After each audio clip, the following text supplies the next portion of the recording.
Les araignées, est-ce que ça vous fait peur? Parler en public, parler devant une grande scène, plein de gens qui sont venus spécialement pour écouter ce que vous aviez à dire. Est-ce que ça vous fait peur? Est-ce que vous ressentez quelque chose à l'idée de vous projeter sur scène, en face de plein de gens, qui vous écoutent attentivement? Est-ce que vous avez la gorge un peu sèche quand vous vous imaginez être devant le micro? Est-ce que vous avez peur parfois de vous retrouver enterré vivant? Bon, j'exagère un petit peu, je vais un petit peu loin dans les extrêmes ici. Mais je vous parle de toutes ces choses parce que quand on a une peur dans notre corps, il y a le complexe amygdalien du cerveau qui s'active. Le complexe amygdalien, c'est la partie du cerveau qui est responsable pour nous mobiliser afin d'échapper à une menace.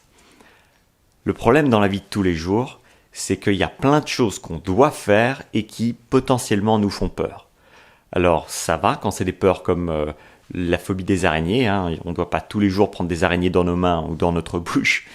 Je ne sais pas pourquoi je dis dans la bouche, c'est un peu effrayant aussi. Par contre, il y a parfois des moments où on doit faire des exposés devant des gens. On doit parler, s'adresser à une audience. Alors ça nous stresse à l'avance. Il y a parfois des moments où on doit faire des longs trajets en avion et ça nous stresse de devoir être dans un espace clos avec peu d'espace en face de nous, en face de nos jambes. Et donc, on va stresser avant le vol. Il y a plein de raisons pour lesquelles notre complexe amygdalien s'active au quotidien et évidemment ça nous pompe toute notre énergie, ça nous stresse, ça nous vide de notre énergie. La bonne nouvelle, c'est que le cerveau est aussi équipé pour un petit peu calmer ce complexe amygdalien et c'est pourquoi on a un lobe préfrontal.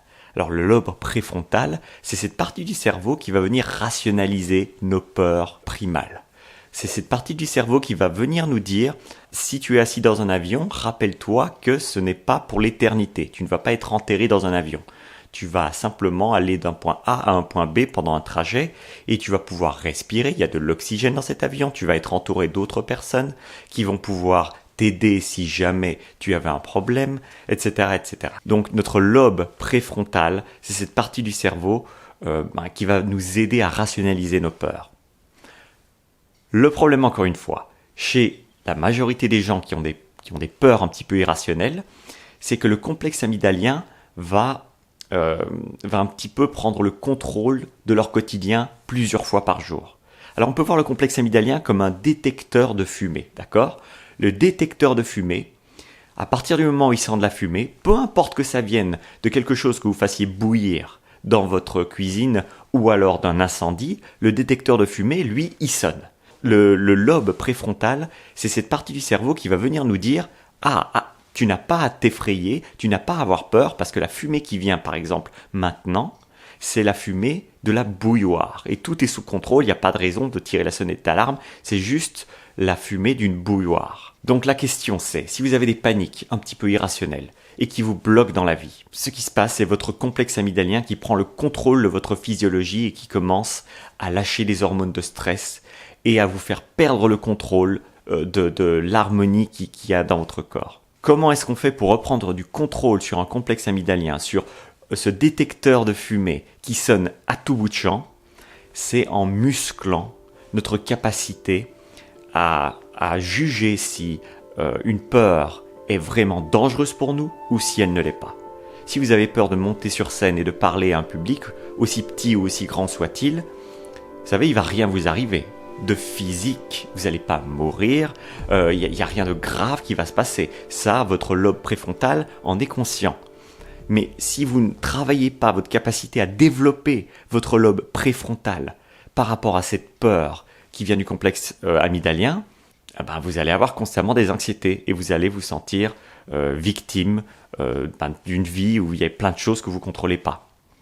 Alors, un des moyens les plus efficaces pour contrôler son complexe amygdalien, c'est de se concentrer sur sa respiration. J'en ai déjà parlé beaucoup et j'en reparlerai encore.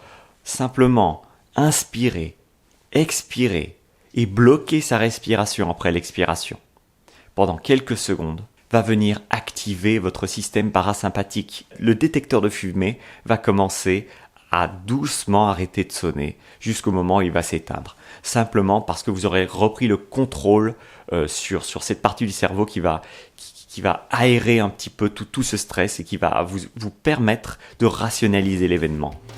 Si vous voulez avoir d'autres conseils comme celui-ci, alors il y a toujours l'offre de lancement qui est disponible pour la formation Les secrets zen des hyènes africaines.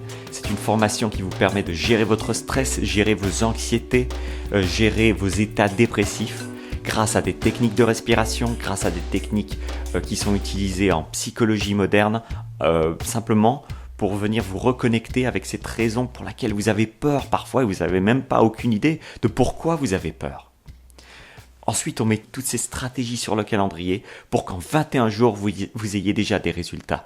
Pour qu'en 21 jours, vous puissiez avoir le contrôle de vos émotions, ces émotions qui actuellement peut-être vous bloquent dans plein de domaines de votre vie, que ce soit en relations sociales, que ce soit pour le fait de vous affirmer en société, demander une promotion ou vous simplement faire un long voyage parce que vous avez peur de prendre l'avion, vous avez peur des transports en commun. Moi, c'est un truc qui m'a effrayé jusqu'à il y a encore quelques mois. Enfin, je veux dire, c'est incroyable.